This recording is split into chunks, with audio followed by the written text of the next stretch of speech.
What's up guys, my name is Ace, and welcome back to another gun guide. This is the series where I go into great detail with all of the stats of every one of the weapons in CoD World War II. In today's episode, we're going to have a little bit of a special one, as you can probably tell. This one is going to be covering all of the sniper rifles that we currently have in the game. I decided to combine the sniper rifles because they're a lot more simple to break down than a full auto weapon that has various different drop-off points, as well as many other statistics that affect those guns a lot more than they would affect something like a sniper rifle. So first up, let's go over some of the in real life stats for these guns. First up, we have the Carabin, which is a Polish semi-automatic rifle that's chambered in 8mm Mauser. Second, we have the Lee-Enfield, which is a British bolt-action rifle that's chambered in .303 British. Third, we've got the M1903 Springfield, which is an American rifle that's chambered in .30-06. After that, we've got the Kar98K, which is a German bolt-action rifle, and this one, just like the Carabin, fires an 8mm Mauser. And finally, we have the newest addition to the sniper category, and this is the Type 38, or the Arisaka. This one is a Japanese rifle that fires a 6.5x50 Arisaka round. Getting into CoD World War II, one of the most important stats, and probably the one that you're most interested in with these rifles, are going to be their one-shot kill areas. For those of you guys that don't know, the sniper rifles all deal a base damage that has an unlimited range. It doesn't drop off at any range. And this damage for all of the rifles is below 100, which means without multipliers, these will never be a one-shot kill.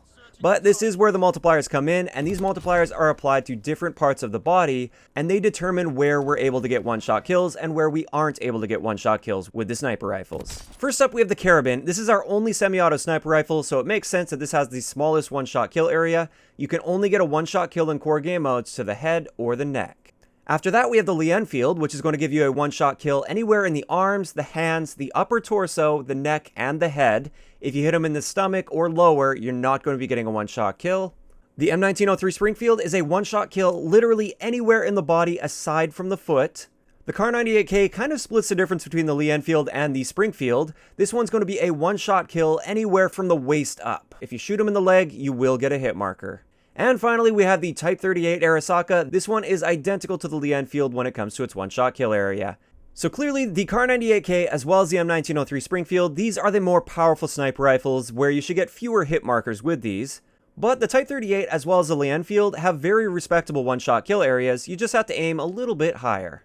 Moving on to the next most important stats with the sniper rifles in this game, this is going to be your aim down sight time. And the reason this is important is for quick scoping. Your practical time to kill with a sniper rifle, assuming you have good aim, is essentially the time it takes for you to aim down sight. That's all it takes. The moment you get aim down sight, literally the frame that you get fully aim down sight, is the point where you can reliably kill your enemy. The Carabin has an aim down sight time of 366 milliseconds. The Lee-Enfield has an aim down sight time of 370 milliseconds. M1903 as well as the Kar98 is going to be 420 milliseconds, and finally the Type 38 has a 350 millisecond aim down sight time. It's the fastest in the category.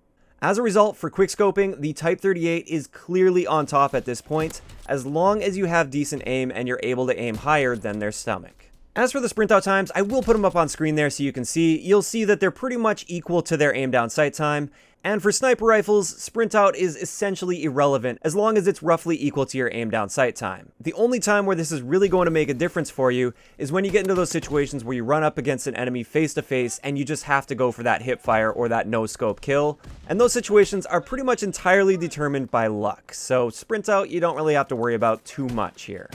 Next up, let's get into the rate of fire statistics, because I would say this is the next most important. It's how forgiving are these sniper rifles if you miss your first shot. With the Carabin, this one's a little bit of an outlier. Like I said, this is the only semi-auto in the category, but this one gives you a rate of fire of 234 rounds per minute. With rapid fire, we can bump that up to 309. The Lee-Enfield has a rate of fire of 50 rounds per minute, and that can be bumped up to 52 rounds per minute. Springfield's rate of fire is 41 rounds per minute, and we can bump that up to 44. Kar98K's rate of fire is 48 rounds per minute, or 50 with rapid fire. And finally, for the Type 38, we've got a rate of fire of 51 rounds per minute, which can be bumped up to 55 if you use rapid fire. So if we cut the Carabin out of the equation here, since it is really different than all the other ones, as far as the generally one-shot kill sniper rifles go, the Type 38 does come out on top here. Now let's move on to the capacity as well as the reload times. This one's going to be pretty straightforward. For the Carabin as well as the Lee-Enfield, we get a capacity of 10 rounds, or 15 with extended mags. And with the other three sniper rifles, we get a capacity of 5 rounds, or 7 with extended mags. For our reload ad time, the Carabin has the fastest reload time in the category at 1.92 seconds, and then all of the rest of them are within a few frames of each other. They're roughly 2.5 seconds to reload.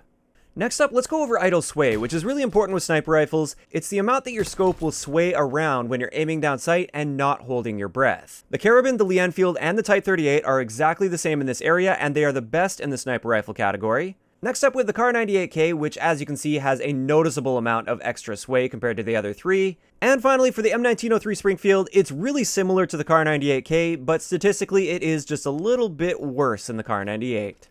Next up, we'll have a quick look at the hipfire statistics, and there's not much to say here. All of the sniper rifles have the exact same hipfire potential, and this hipfire potential is pretty terrible for obvious reasons. You wouldn't want people to be able to run around and just one-shot kill everybody consistently from the hip. As for movement speed, all of the sniper rifles are the same when it comes to movement. We get a standard movement speed of 95%, and when we're aiming down sight, our strafe speed is 40%.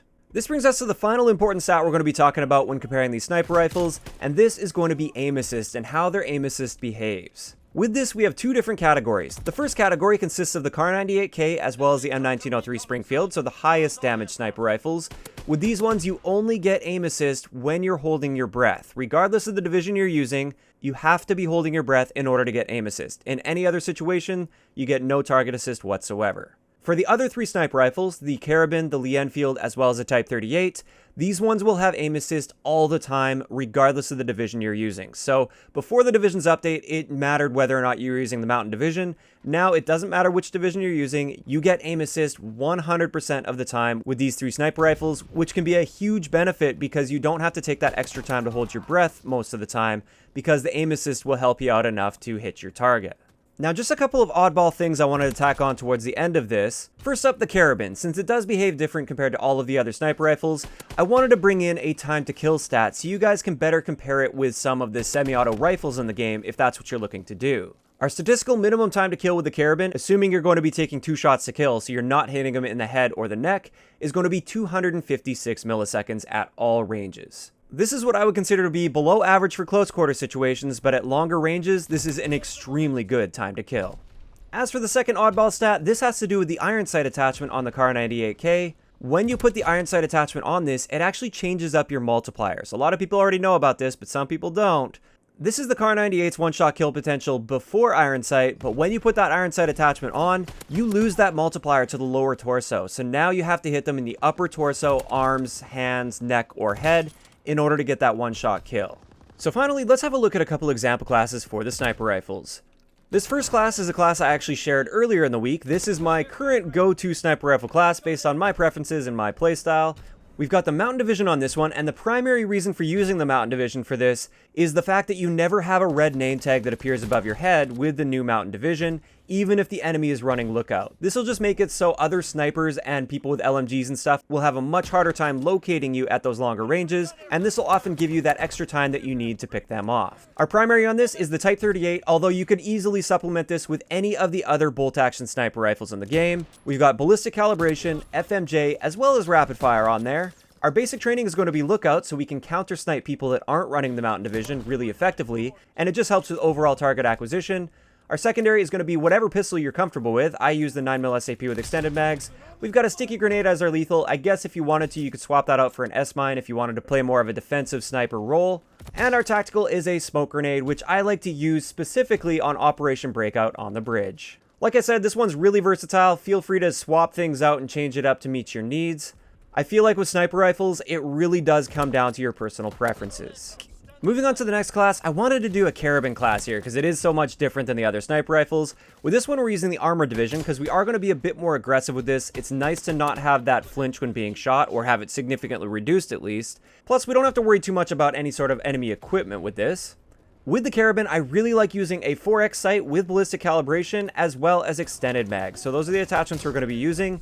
And just for a lot of fun with this, my basic training is duelist, and I'm using an M1911 with steady aim. You really don't want to get caught up close with the Carabin, so if you swap to those duelist 1911s, you'll be able to dominate anybody up close. It's basically just as good, if not better, than a lot of the shotguns in the game, and it's just a ton of fun to use. For our lethal, we have a sticky grenade, and for our tactical, we've got a stun grenade. So there we have it. That's going to wrap it up for today's gun guide. As for the big question, which is the best sniper rifle in the game? Currently, I'm leaning pretty strongly towards the Type 38. The Type 38 has the fastest aim down sight time, which is one of the most important stats with the sniper rifle category. It's got a pretty decent one-shot kill area. As long as you're aiming a little bit high, you should have no problems with hit markers with this.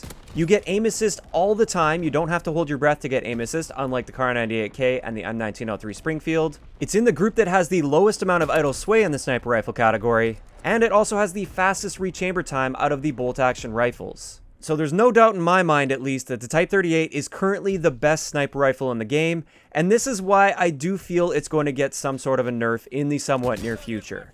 If this does happen, I will be sure to cover that for you guys, so make sure you subscribe to the channel if you don't want to miss out on any sort of the patch notes. I always cover any weapon changes.